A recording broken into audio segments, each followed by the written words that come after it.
Welcome to the Underground, the Steel City Underground, the black and gold standard for Pittsburgh Steelers coverage. Now, here's your host, Joe Kuzma and Brian E. Roach.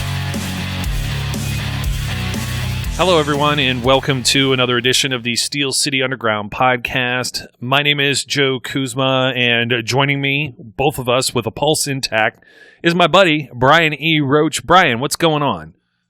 The refs stink. They stink. They stink. They bleep stink. Hey, you're going to have to do the Charlie Brown talking to the teacher on the phone thing. Wah, wah, wah, wah. Oh, that's all I heard. Well, you couldn't hear what they were even trying to explain. Pass interference. We don't know on who. We're just going to throw the flag every time we think about it.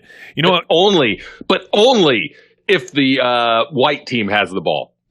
That's correct, and the white team being the Denver Broncos, regardless. We do have some things you still place beyond the officials. I wasn't going to start with the officials, Brian, but I know it's fresh in our mind because it just seems like they were helping drag a lifeless Denver Broncos offense across the finish line, which would be the goal line. So I guess we'll get started here on a Steelers victory, 5-point win, 26-21, a pat on our backs. Two pats on our backs. Take each hand and pat ourselves on the back, Brian, because the one that we got here was the over, the 40.5 that was over on MyBookie and some of the other betting sites. Teams combined for 47 here. We said it was the lowest point total across the league this week, or this weekend at least, for the Sunday slate and the Monday night game. So, hey, you know what? That one wasn't. I don't think that one was too hard to figure, and most weren't figuring that Drew Lock was going to get injured in this game. You were wondering who or what was going to happen with the Denver Broncos offensive line. Garrett Bowles, kind of question marks leading up to the game. Question marks around James Conner. And, it's starting to look like, I know you probably never seen the sparkly vampire franchise that they call Twilight, but there was a team something. Edward and Jacob, I think, were the names. And you got a Team James and a Team Benny here. And it wasn't good for Team Benny today, necessarily. And we'll get into that as we break down the plays. We didn't get to see a few of the Steelers, but Mike Tomlin did use the maximum amount of spots here on the roster. You had to have 8 of the linemen active, as we had mentioned, so you got the 2 extras. Trying to remember who was even called up here, but Mason Rudolph, Anthony McFarland, I think, was one of the call-ups, right? Was he he's on the practice squad, or is he on the active roster? Okay. J.C. Hassenauer was already there. Gerald Hawkins, I believe, was the other one that they called up. So you had those 4 who did not play in this game. Everyone else saw some action. The inactives, Zachary Dobbs. I mean Josh Dobbs. That was a nice tweet. Oh, don't give Brooke Pryor that much grief. It's okay. I was wondering what happened. I like Brooke. She's nice. Well, I was wondering what happened to Zaxton Lynch. So, anyways, Ulysses Gilbert, Dave DeCastro, of course, was ruled out a little while ago. He didn't get the practice. Carlos Davis, Zach Gentry still not getting a helmet yet as the third tight end, and that's usually the case. The Steelers' standard operating procedure there. This game starts with a coin toss that the Steelers win and defer and take the ball in the second half. I continue to like that. Mike Tomlin going and opting with his defense. And, the game starts out about how you'd probably expect a little sloppy here or there, but right out the gate, the Steelers get it down to the defense gets it to a 3rd and 3 on the Denver 47. Drew Lock has an incomplete pass, and our boy Joe Hayden gets tagged with a pass interference call for breathing on Patrick. At least that's the way I saw it, man. I mean, there was hardly anything there, and you know what? I'm like, this is upsetting. It's on my nerves. This happened last week. We led with the show with it too. They should be off the field right now. They do end up getting off the field with the next set. They do not get a first down, but this was the way the script went a lot today, where if this is the way it's going to be and you're going to call ticky-tacky fouls, if it goes both ways, I'm going to be okay. I'm not going to be thrilled with it, but hey, call the game the same way. And it felt like to me like this game went a certain direction where Steelers go 3 and out as well on offense. Broncos get the ball back. This is where Drew Lock, after a few plays here, gets sacked by Bud Dupree, gets his arm basically torn off. Ball gets fumbled, recovered by Mike Hilton, and I think everybody felt sorry for the Denver Broncos, and it was going to be a flag festival today. And I think that was pretty much where the turning point was, in my opinion, before we get to the next Steelers drive. Yeah. Look, my refs stink, hashtag the refs stink GIF got a lot of work out today. And I'm going to say this. I've said this every season. I'm going to say it again. The refs are not generally, not in all cases, because I think the New Orleans Saints would argue with me about this. The refs are generally not the reason you lose, but they don't help. And I only want one thing. I keep saying this over and over again. I only want one thing. Call the game consistently. I already know you're going to call it badly. That's fine. I know you don't know how to frickin' officiate the games. That's fine. Just do it badly on the same way on both sides. Don't call pass interference one way and then ignore it the other way. Don't call holding one way and then ignore it the other way. Don't be inconsistent. If you can be consistent, I will leave the refs alone. I will ignore them because they're consistent at least. The consistency may be bad.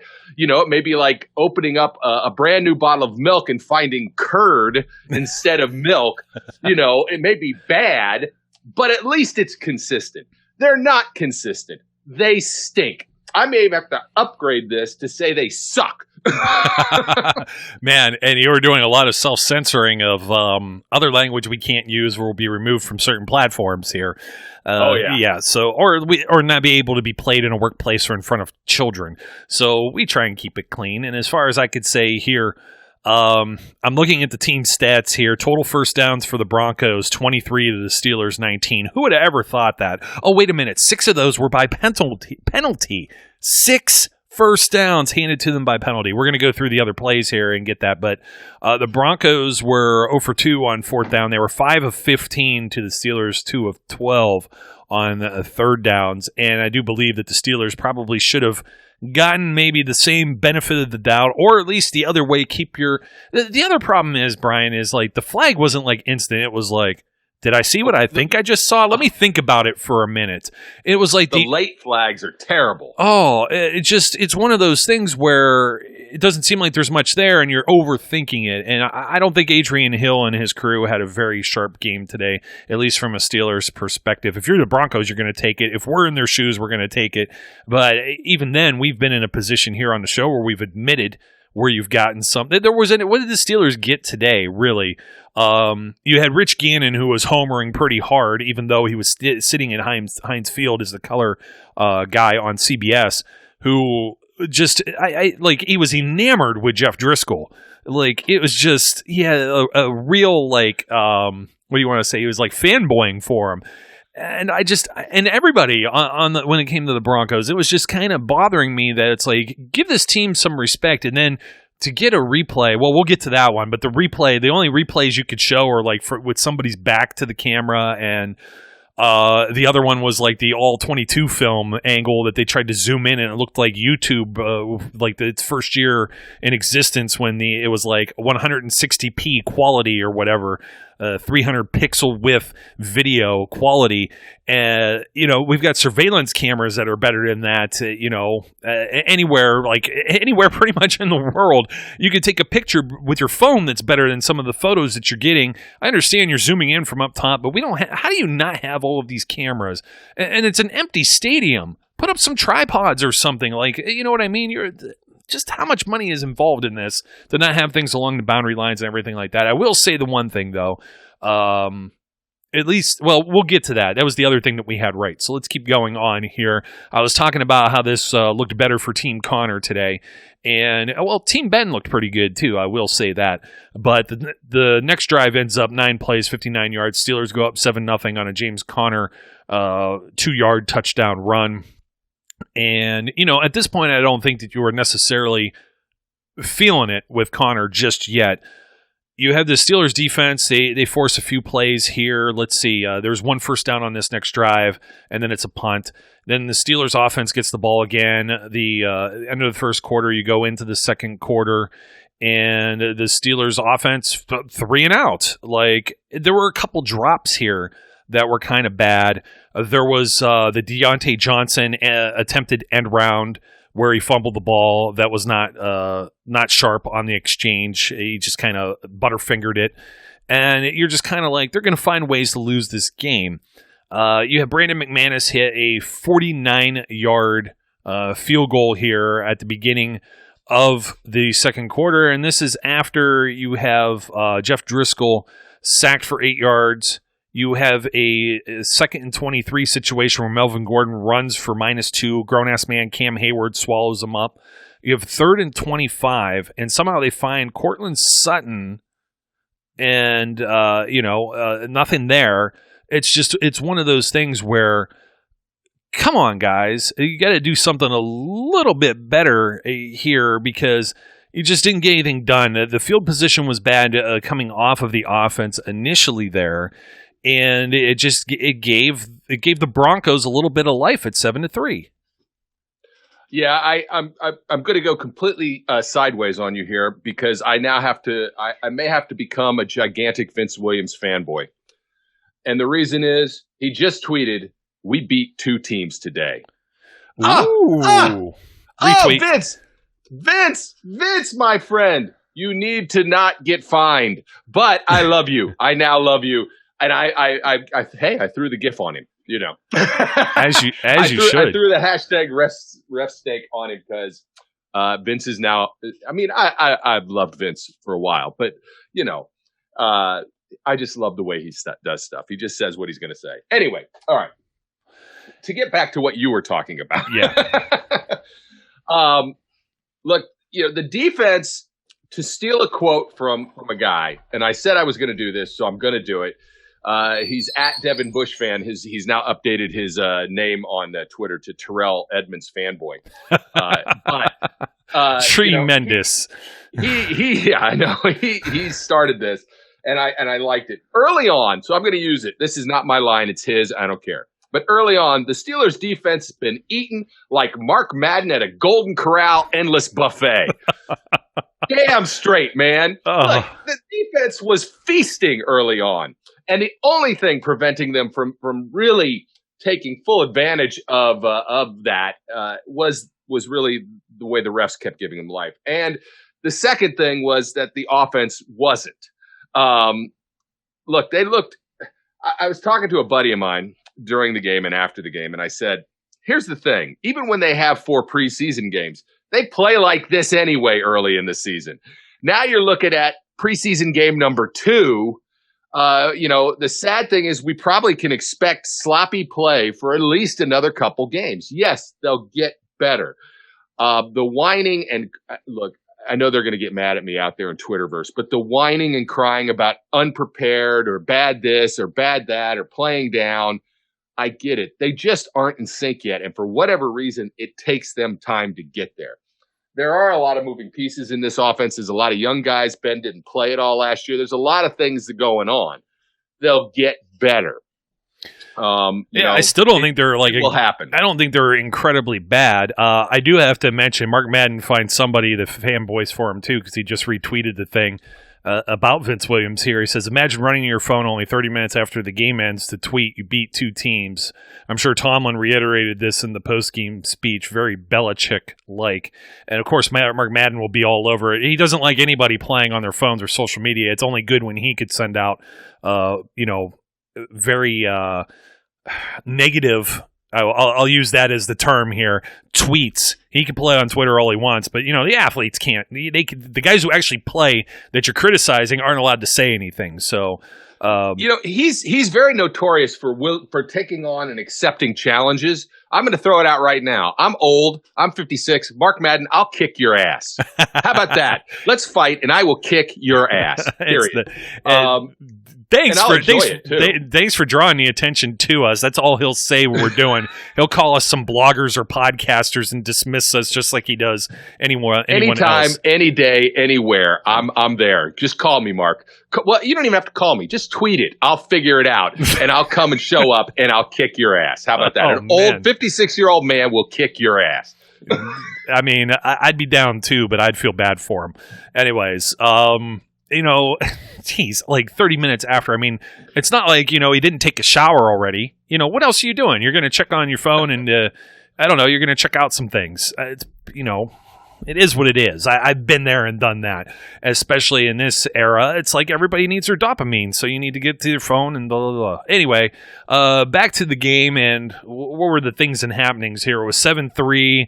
Steelers offense, you had a hold on Vance McDonald after they had already picked up 2 first downs. They go to a first down and 16. They pick it up again with another Deontay Johnson play. Deontay Johnson looking pretty sharp today. 8 receptions, 92 yards. He should have had more than that and a touchdown. Should have had 100 yards receiving. I think I had said something about not having a 100-yard receiver in this game just because they were going to feed so many mouths. And, Ben had 41 attempts. So 311. He just got over that 300 mark, Brian. Just nudged, but only the 2 touchdowns. 98-7 is the quarterback rating. We have, let me see, Steelers punt here. We get further 9 minutes into the second quarter. You have Denver Broncos punt, and you have a Deontay Johnson punt return for a touchdown that was brought back by another very wishy-washy. The replays are not doing the referees any justice here either. No, that was terrible. I mean, if you're side by side with someone, how can you shove them in the back and get a block from the back? That's the way it seriously looked like Cam Sutton was ahead of the guy to begin with. It looked like he tripped over the back of Cam Sutton's right heel when I watched that replay. And Sutton puts his hands up like, whoa, I'm not touching him, And players do that sometimes to game the referees. There's gamesmanship, of course. I didn't do anything. My hand's up. I didn't see his hands extended or anything like that. You're looking at a replay through people. You can't tell how much distance is in between them and whether or not there's any contact made with his upper body whatsoever. When you're looking from that angle, if you see another angle of it, there could be daylight between them and Sutton doesn't throw his hands on him at all.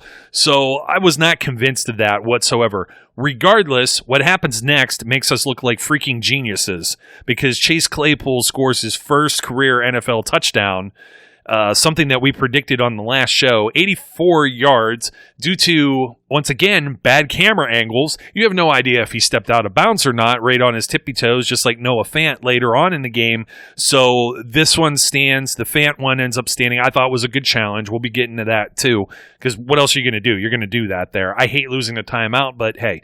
So the Steelers go up 14-3 on the big play. The momentum is in their direction. The defense, They give up one play, a big play to Cam Sutton that was for 45 yards. This might have been the one where Sutton got hurt, if I'm not mistaken.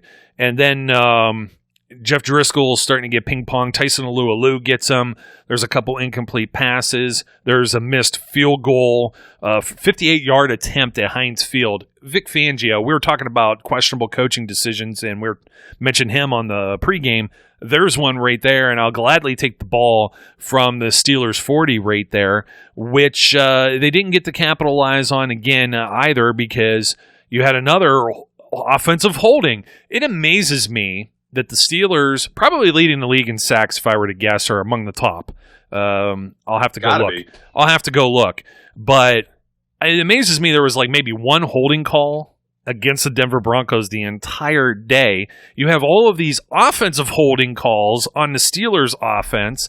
You would think these calls are going to be on Chuks Okorafor, on Kevin Dotson, the guys that are playing like really their first game period for the rookie Dotson, who I think these guys held up great on the right side of the line for the most part. They ran the ball. They kept Ben upright. They gave Ben a lot of time.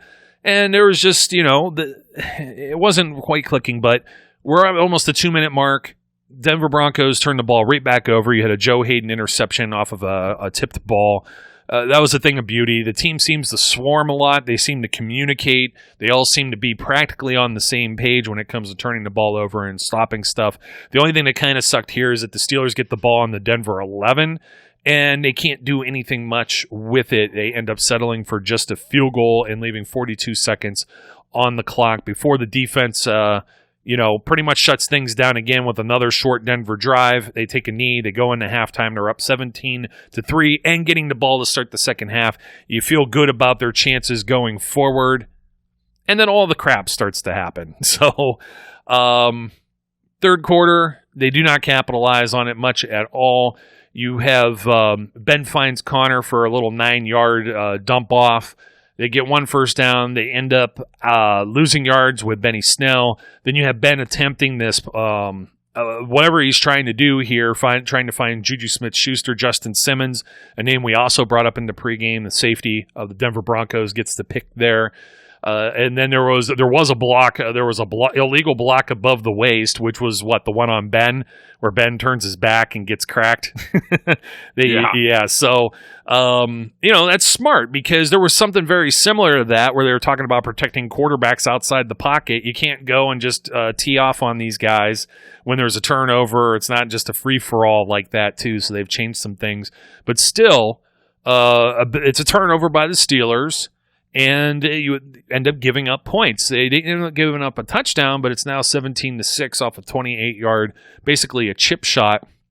You had about the only penalty that I really agreed with on that drive with the horse collar tackle from Fitzpatrick on Noah Fant. He grabbed the nameplate. That's the thing they don't want you to do. He was inside his pads. He had them all over the place. So I didn't have a problem with that one, Brian, but now it was 17-6. Yeah, look, as I said, all I want is consistency out of the refs, and I'm tired of talking about them because they stink. So, let's look at how this game transpired. I mean, as you said, for the most part, the Steelers made a lot, especially on offense. They just made a lot of mistakes. They just, Ben wasn't sharp. He had some throws that were good. He had a lot of throws that were a little off target. He wasn't, completely in sync. Some of his receivers had drops at times. Sometimes those drops were because the ball was behind them. Sometimes it wasn't. But the whole offense as a unit, for the most part, wasn't necessarily stellar. Necessarily. They weren't stellar at all. But I will say this. Coming into this, I said that the Broncos were going to attack the right side of the line. And they should have, because you got two first-time starters kind of there, or a group. And you've got Kevin Dotson as a rookie. Well, I'm going out. This is the first one of the podcast. Kevin Dotson, grown-ass man award. Why? Because we didn't talk about you the whole damn game. Yeah. And that's the way it's supposed to be. And he has an awesome jersey number. So. Oh, yeah. Oh, it's nice. It's so nice. Nice. So that I'm encouraged by. All right. Look, the offensive, Matt Filer had some tough moments in this game. The offensive line took its time to get strong. But they were not given the benefit of the doubt by the play calling. I am tired of the draws on second and long. I am tired of, we've been tired of bubble screens. I know it's their run, but you know what? You got to get a little more creative. I'm getting a little aggravated with the play calling, and I'm one of the ones that's calm and says, "Look, let him get into it. He'll figure it out." But I'm getting a little tired of it, and I need more creativity. I expected more creativity, although I guess, maybe they narrowed it back, because the one time they got creative early on, with the Deontay Johnson's end around, it cost them 8 yards and the drive goes nowhere. So, that young man, very exciting. I love him. He's got fabulous feet. He runs routes great, but man, he bet Mike Tomlin, give him a ball and tell him if he drops it, it's a fine. He needs to get ball security under control for him. Yeah, and here's the thing I was going to say about the bubble screens. It would also have helped if maybe Deontay Johnson or James Washington had actually caught some of those, or Ben wasn't necessarily throwing them in the dirt, overthrowing guys. He was a little off at times. So I think he's still working off a little bit of the rust there, which, it is what it is. I mean, I'm mostly upset with the way the Broncos drives were propped up by the penalties, and we haven't quite gotten to that moment yet here in the podcast. I'm looking around here at the next set of things that happened. So you're at the 8-minute mark of the third quarter. You have the neutral zone infraction where Ben wanted that to be continued. He wanted the free play there. He was not happy with that. Referees calling or blowing that dead. They go into a no huddle offense, and it is just Ben short left to Deontay Johnson, short left to James Washington, short right to Johnson, short left to Juju, short right to Juju, and then they end up calling a timeout because it was 3rd and 2. The Juju play, for whatever reason, Juju today was not finding the chains. He was a couple yards short everywhere. The routes he was running, or even where he had the catch, it just didn't seem like he had the mark. If it's mental in his head, he was off. You know what I mean? Trying to find the marker and get the first down. Then you get to the 4th and 2 after we've already talked about a few pass interference calls. And you have the questionable ones that are called on the Steelers defense, particularly Joe Hayden early on. You have what appears to be Eric Ebron having an arm pinned. It couldn't have been any less contact than what happened with the Joe Hayden play in the first quarter. Terrible. And he's looking all over, and the referees are just, You have guys, you have a flag thrown from the secondary late on like a hold or something that's happening at the line of scrimmage as well in this game. It's just wondering where, I understand everybody has different duties for where you're supposed to look. I'm just wondering why it's coming from certain spots and then others aren't coming anywhere there. I think they got completely jobbed by that. That was 4 minutes left in the third quarter, 17-6. This turns into now the Broncos getting the ball at the 35. You have a defensive pass interference on Minka. And I can't remember if this is the one where he got to him early. It may have been. That one was legitimate. I didn't have as much a problem with that. You have a Mike Hilton roughing the passer where he stood straight up and both guys are bumping into each other like a chest bump, and Jeff Driscoll is like, oh man, this guy's made out of rubber. I'm going to fly back 5 yards and draw a flag. Like, there's just some things here. And Rich Gannon saying earlier, who was the hit? The one hit on, was it Jerry Jeudy? And trying to say that Devin Bush came in full shoulder there. There's no way he can make helmet to helmet. If he lowers his helmet, he's like 3 inches shorter than Jeudy is. Get out of town, man. I am so sick of this. It is bang bang. There's got to be some accountability on the wide receivers too. If they lower their head, then you can't just, unless the guy comes in like a missile, unless he's Mike Mitchell, or Ryan Clark for that matter. Jeez, that guy. Tell me how Ryan Clark has still got all of his wits about him. Or many times he hit people so hard over the years. It just amazes me. But anyways, this leads to a Denver Broncos score. Instead of the Steelers probably putting up some points, they get a first down. You got to imagine if they gain any additional yards here, they're in a position to probably at least attempt the field goal and tack on their lead. Instead, this game is within 3, and you have not only Hilton roughing the passer, the very next play is for Noah Fant on a touchdown. It looked like maybe a blown assignment or somebody got shook there. I'm going to have to see the replays on it. I know somebody else was saying someone got tackled, like TJ Watt or something, on that play as well. That was happening all day long. That happened on the Bud Dupree, Drew Lock strip sack. Watt was taken flat to the ground, like around his waist. You had guys that were getting grabbed all over during the evening, and that most certainly, I think, happened on the 2-point conversion as well. I wasn't exactly thrilled. Look, man, I know people are going to be like, you can't put it all on officiating, but this whole drive was propped up by calls here that got them their second score, and it doesn't get much better here as we go into the fourth quarter. The Steelers answer. Ben has a sandlot play where he throws the ball 28 yards to Deontay Johnson. Looks very Antonio Brown like. When I mention Antonio Brown, I'm reminded of the young gentleman who just earned a nice lofty contract over Mike Wallace, and not the guy who was completely like a nutcase. That's Antonio Clown. So we'll just make a differentiation between the two because there's a turning point there too. But yeah, Deontay scores there on, and he had a couple really fantastic plays in this game. Probably should have had the punt return for a touchdown, but I'll take the Claypool play just not only for our prediction, but I also very much gutsy here, but I'm in a 14-teamer, Brian. We start 3 wide receivers. I lost Michael Thomas to injury. I played Claypool. I had him on my bench. I played him. I put my money where my mouth was. I'm very happy. I got some TD points there for the fantasy. So you then have the Broncos stick their foot in their mouth here. You have Derek Watt. Yeah, I see the Claypool jersey. You could sit down, Brian. I had my Watt one on, and I took it off. I got too hot. The botched punt here, why are they paying a fullback all this money? Well, he's a good special teams player, too. Why you pay special teams players? I had this conversation on Facebook during the middle of the week. The fullback only got like 5 snaps. Why are we paying this guy?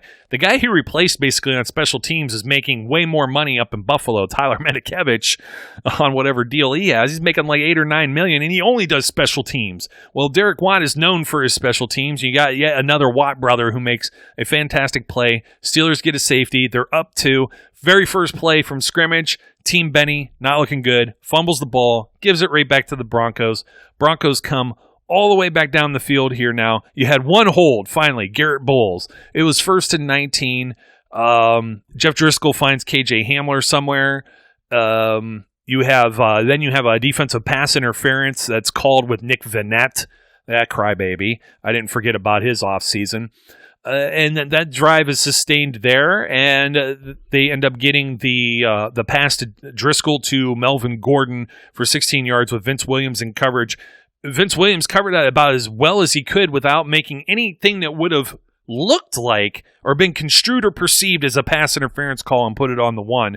And Gordon still came up with the play. Hats off to Melvin Gordon there. What else are you going to do? But now it's 26-21 after the extra point. You're starting to bite your fingernails because the Steelers offense does squadoo here and goes basically, they get 1 first down and then they're 3 and out right after that. A total of 4 plays before Colquitt punts. And now you're looking at 6 minutes on the clock, the longest 6 minutes in my life, as the Broncos are driving and they get down to the 15, the Steelers 15. They have a 2nd and 5 on the 18. They have a 3rd and 2 where they don't complete the pass. They're not on the same page. They have a 4th and 2. Keith Butler sends Terrell Edmonds. Nobody can complain about it. Now, when they finally send the guy that's fast, they send him the blitz because they never send him on a safety blitz. He almost didn't look like he knew what to do. He almost did a Ryan Shazier and ran past him.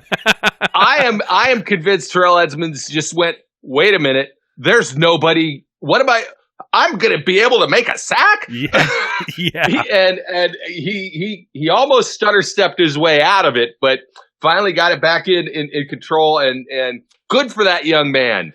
Good for that young man. He had a nice pass defense early in the game too. Because he's been getting the ire of the nation. Oh, so good for him. He would have had more ire if he would have screwed that up. Look, I might have been on his case if he screwed that up.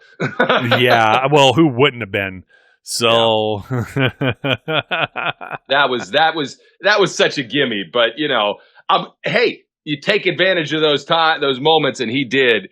And it was a big deal. I mean, that was huge. That was for a defense that has, that really, at moments let their guard down. Because look, I know what you're saying, and I agree. They were definitely propped up by the refs. There's no question that the Broncos offense was propped up by the refs. And I will avoid the language I used in the back rooms on SEU. About this. Oh, wait, but somebody used this language on the... Yes, I saw that. You see the Mike Tomlin press conference where somebody used some of my language in a hot mic. And if you haven't seen it, go find it, because I have a feeling the memes from that little open eye look of Tomlin's are going to be all over the place. That's going to become a GIF. There's no question about it. Effing Christ. Yeah. Oh, and all the beat writers saying, wasn't me. I'm muted. Wasn't me. Somebody said it. Look, hey, you can blame me, but I'm not invited to that Zoom call. I'd like to be, and I will take the blame for that, that curse. If you just get me the invite. Somebody send me the Zoom link, and I'll take the blame. But anyway. Be that as it may, what I was going to say now, I may have completely forgotten. Yeah, because you did. What was I talking about before you brought the Mike Tomlin thing? I don't know, but it was just so silly. I couldn't help. So I couldn't help myself. Well, yeah, it's okay. I don't remember, and somebody will yell at me later for. Well, we were talking about Edmonds and the ire of. Yeah, and the ire of the fans, and yeah, he would have been. There would have been some language used there if not. And look, I did the James MF and Connor out there on the Twitterverse. I threw a lot of MFs and Fs out there, somewhat censored. They weren't, they had the asterisks instead of the letters, but people figured it out. And there's a woman on Twitter who got me into this Everest challenge thing that I've been doing, where you're supposedly climbing Mount Everest and you log your elevation changes.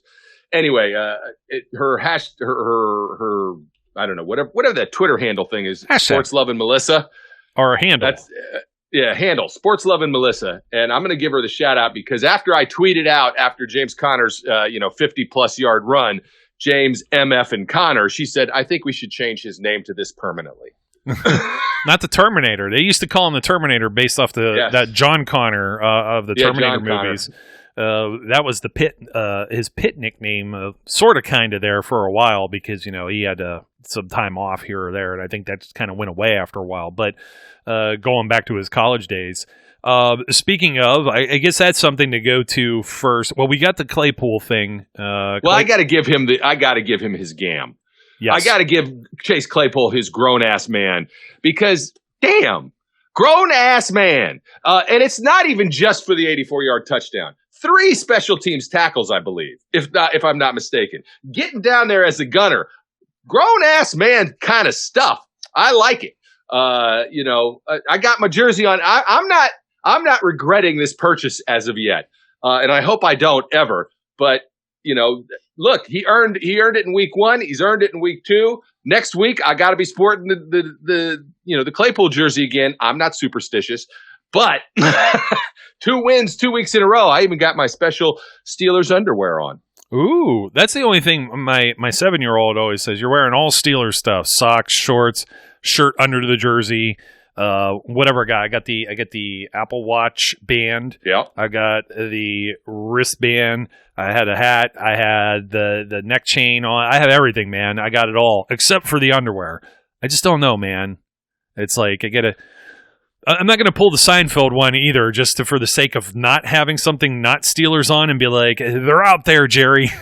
So I'm not going to pull the Kramer either. But we got a lot of 7 sacks today. Got a lot of 7 sacks, a lot of game balls and stuff going around. I'm trying to see if the NFL has updated. Let me see, sacks.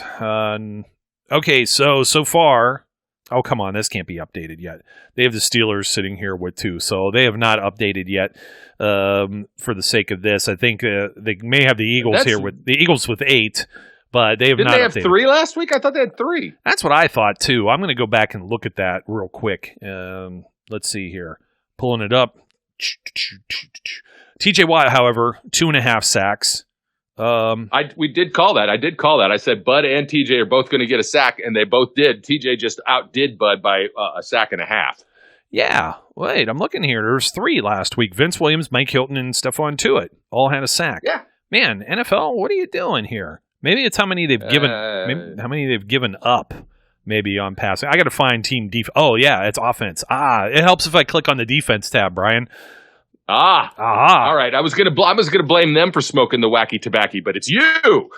Yeah, this has not been updated yet. Of course, the football team last week had 8 sacks, which was just ridiculous, and that was the Eagles had gave up 8. And man, it's looking pretty favorable after seeing. I don't know if you caught a little bit of the Eagles game today, but Steelers' schedule is looking pretty nice here. I know we're right in the middle of this with the Ravens and the Texans, so we'll be seeing how some of the opponents are shaking out. But yeah, not too bad. Let's see, who else can we? I don't know who else gets a grown ass man. I say Mike Hilton, man.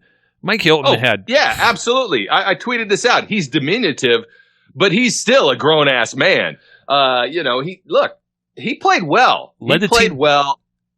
led the team in tackles. Yeah, had a sack, 2 quarterback hits, 2 tackles for loss, pass defensed, and a fumble recovery. Tyson Alualu had one heck of a sack too. We have Terrell. I gave him one of shout outs in the air. Yeah. Nice.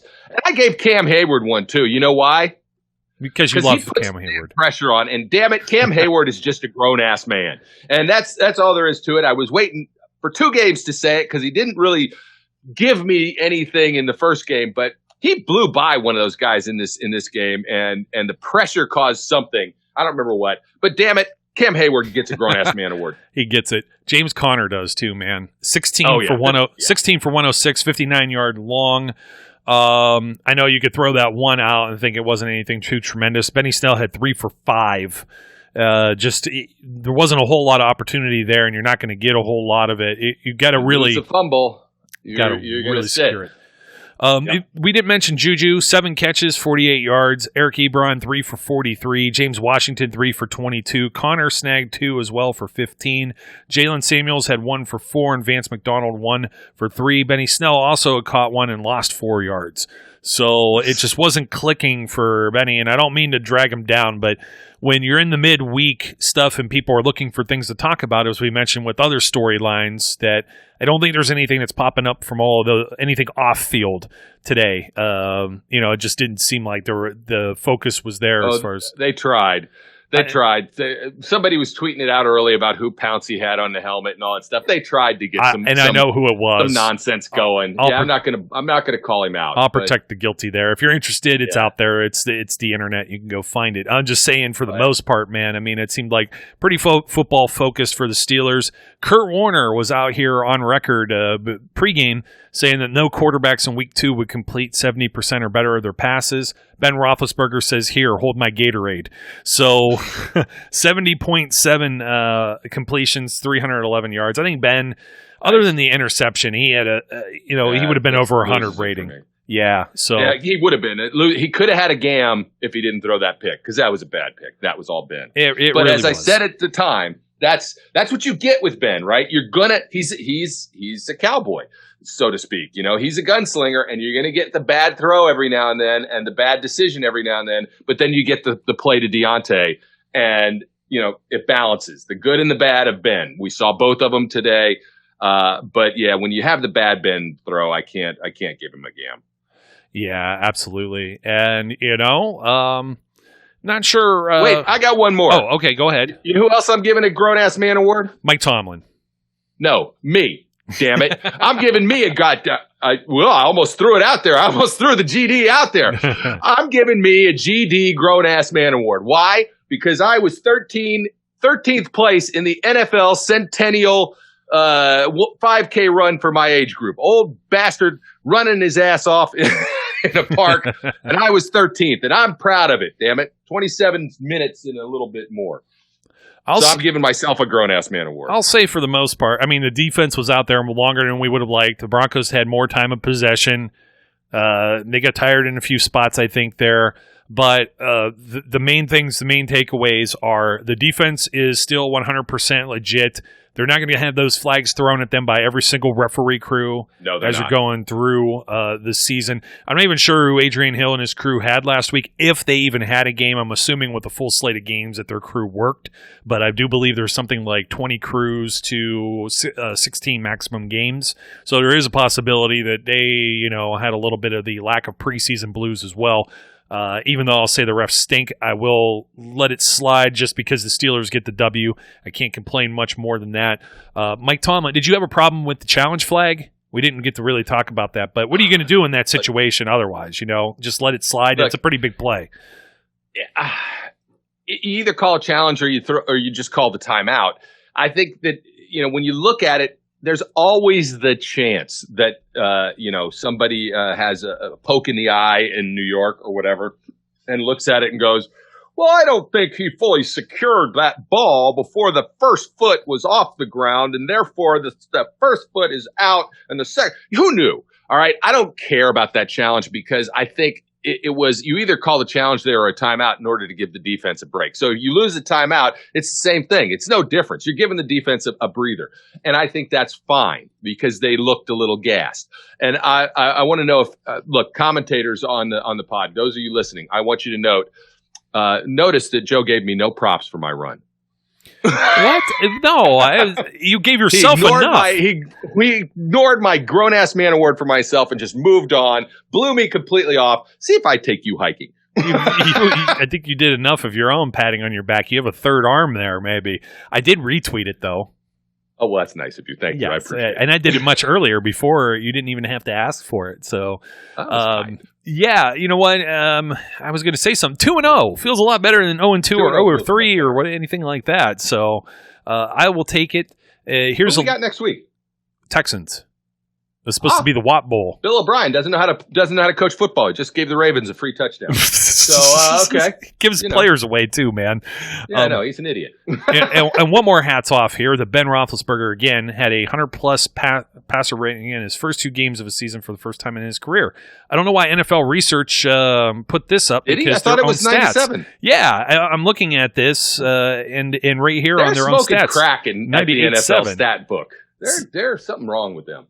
But they did say the Steelers made the Super Bowl in each of the 3 previous instances. Maybe there's a stat correction that's just, you know what? I'm looking in the game book too. Do they have it in the game book different than they do on the stat on the web? I don't know. I'm trying to take a look myself. It's blowing my mind because I just saw that and 98.7 in the game book too. So. IDK. They rounded up. What do you want to do? That's good enough for me. They made the Super Bowl the other times. That means they're making it again. So, Brian, thanks for joining me, man. It's good. It's going to be a Victory Monday, which always gets me to do a little dance in the morning, a little pep in the step. I'm dancing now. I can sleep well again tonight. That's all I can say. Man, Renegade had to be a little weird, and a little shout out to Jim Wexell for saying that the third and whatever got the collective hush over. I loved it. I loved Wexell's quote. That's just I can't give Jim Wexell enough props. I love that guy, man. Yeah, absolutely. And just because he gives some other people a little bit of grief that we're like the enemy of my enemy is my friend. So that's kind of the way it goes, and we don't rip him off. So that's another big thing. But anyways, credit. Brian, thanks for joining me once again today, my friend. And folks, don't forget to like, comment, and subscribe. Any final words, my friend? I'm going to end it with this. Cam Hayward is a grown-ass man, and the refs stink. Yes, they do. So on that note, my name's Joe. His name's Brian. And until next time, folks, we'll probably have some more stuff for you coming this way. Steelers with the 26-21 victory, improving to 2-0 on the season with a win over the Denver Broncos. They're at home next week. Same bat time, same bat channel where Bane was in Heinz Field, or the Gotham. Oh, I forgot what their name was in the movie, but it's irrelevant. Regardless, we will be back here with some more Steelers content for you throughout the week. So in the interim, make sure you be safe, be good, and we'll catch you later. We would like to thank you for listening and remind our listeners to follow us on social media and our website, www.steelcityunderground.com.